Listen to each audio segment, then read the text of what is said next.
Bonjour et bienvenue à un autre truc techno-pédagogique. Aujourd'hui, je vais vous parler de différentes astuces qui pourraient vous aider dans Google Docs et pourraient rendre aussi votre Google Docs un peu plus interactif.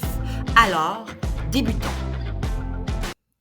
Alors, comme je vous disais tout à l'heure, le but de cette vidéo est de vous montrer comment utiliser Google Docs à son plein potentiel. Donc, je suis dans mon Google Doc. Là, j'ai fait l'entête du collège. Je vais vous expliquer pourquoi tout à l'heure. Commençons. La première chose à faire, c'est aller chercher ce qu'on appelle le A commercial. Donc, une fois qu'on clique sur le A commercial, il y a un menu de recherche qui s'ouvre. À ce moment-là, on voit plusieurs choses, comme les jetons intelligents dont on va parler tout à l'heure, mais également d'autres astuces. La première étant les notes de réunion. Par exemple, si vous avez une réunion de département, ça va vous donner un modèle de réunion. Et ce que ça fait, c'est que ça parle à notre calendrier. Et une fois que je regarde mon calendrier, là, je vais pouvoir choisir ma réunion. Et ensuite, disons que je choisis cette réunion-ci. Puis là, à ce moment-là, il y a une note de réunion qui se crée automatiquement avec la date de réunion, avec les rencontres, le titre de la réunion et les participants qui doivent être à cette réunion-là. Et à ce moment-là, on va mettre nos notes et finalement, lorsque on a terminé notre note, nous pouvons automatiquement l'envoyer par courriel. Donc, ça se parle quand même très bien et c'est par Gmail que ça se fait. Ça, c'est la première chose qui pourrait être intéressante. La deuxième chose qu'on pourrait voir également toujours en cliquant sur le A commercial, c'est ce qu'on appelle, on va retourner ici, brouillon de courriel. Combien de fois on écrit nos brouillons directement dans nos courriels, puis des fois ils sont pas prêts et on les envoie? Bien, voici une solution pour vous. Donc, je vais écrire brouillon de courriel et ce que ça fait, c'est que ça me donne vraiment le modèle de mon courriel. Disons que moi, je vais envoyer ce courriel à moi-même et là, je vais mettre un sujet et là, je vais écrire mon texte. Une fois que j'ai terminé et que je me suis assurée qu'il était corrigé et il est prêt à partir, je clique sur le M pour le Gmail et ce que ça fait, ça m'ouvre une boîte Gmail et à l'intérieur de ça, ben, tout rentre et je ne fais que l'envoyer. Et donc, la personne va recevoir mon message sans problème. Donc, petite astuce qui est quand même bien. Une autre astuce, si on retourne sur le A commercial, et voilà le courriel qui vient de rentrer, celui que je viens d'envoyer. Si on retourne sur le A commercial, vous pouvez faire ce qu'on appelle un modèle qui vous appartient. Bon, qu'est-ce qu'un modèle qui vous appartient? Disons que à chaque fois, vous voulez que vos élèves mettent une en-tête. Bien, à ce moment-là, vous pouvez préfaire cette en-tête-là ou l'élève devrait préfaire cette en-tête-là. Et là, à ce moment-là, vous pouvez toujours la réutiliser, mais ça peut être des tableaux, ça peut être plein de choses. Je vous montre comment faire. On clique sur « Nouveau composant ».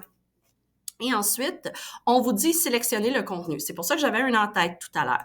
Moi, mon nouveau composant, c'est mon en-tête. Je l'enregistre. J'écris en-tête.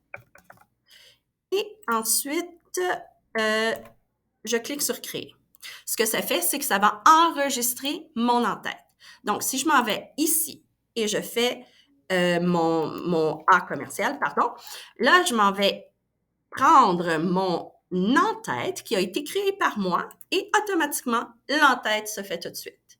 Donc, c'est bien parce que si jamais les élèves ont des tableaux à faire, mais au lieu de refaire le tableau copier-coller, non, ils ont un modèle qu'ils vont pouvoir réutiliser d'un cours à l'autre et vous pourrez faire la même chose. Attention, fonctionne seulement avec un ordinateur, un portable, non pas avec l'iPad. Donc, voilà. Allons voir comment rendre maintenant votre document un peu plus interactif. Si je retourne dans le A commercial, c'est ce qu'on appelle les jetons intelligents. Vous avez deux façons d'accéder aux jetons intelligents. La première étant le A commercial. La deuxième, si on clique sur insertion et vous cliquez sur jetons intelligents. Et là, à ce moment-là, vous avez votre liste de jetons intelligents. Nous allons pas tous les voir. Je vais vous montrer les plus utiles, les plus importants.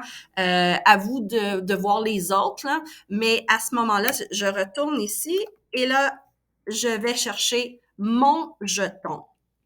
Et là, nous avons, bon, la date. À ce moment-là, la date va s'écrire automatiquement. Disons qu'on veut une date prédéterminée. On veut écrire le 13 décembre. Ça, c'est une chose.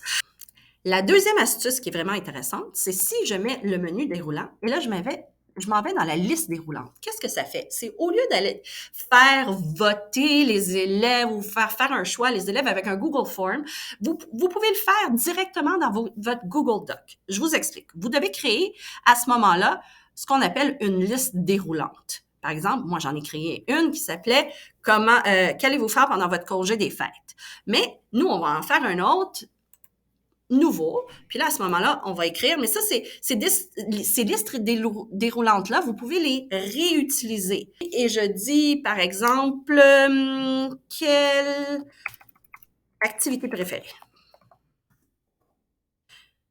Ça, c'est pour vous. Vous allez le nommer pour vous, ce modèle-là. Alors, je vais écrire piano, je vais écrire chant, je vais écrire hockey, je vais écrire cuisiner. Ensuite, j'enregistre. Là, votre liste déroulante va apparaître.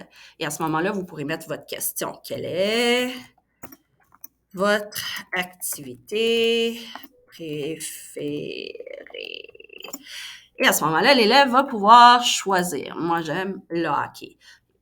Donc, c'est quand même bien. Vous n'avez pas à créer un Forms à l'extérieur, mettre un lien. Tout ça, ça se fait vraiment directement dans le Google Doc. Retournons voir un autre chronomètre. Si jamais vous avez, par exemple, une activité qui doit être chronométrée, bien, l'élève va faire son activité, mais il part son chronomètre. Le chronomètre est directement devant lui. Il peut le voir parce qu'il l'a parti exactement au bon moment. Donc, ça aussi peut être quand même bien. Une autre astuce, cette fois, c'est un chronomètre, mais un peu différent, c'est une minuterie. À ce moment-là, si vous voulez changer ici, on a 5 minutes.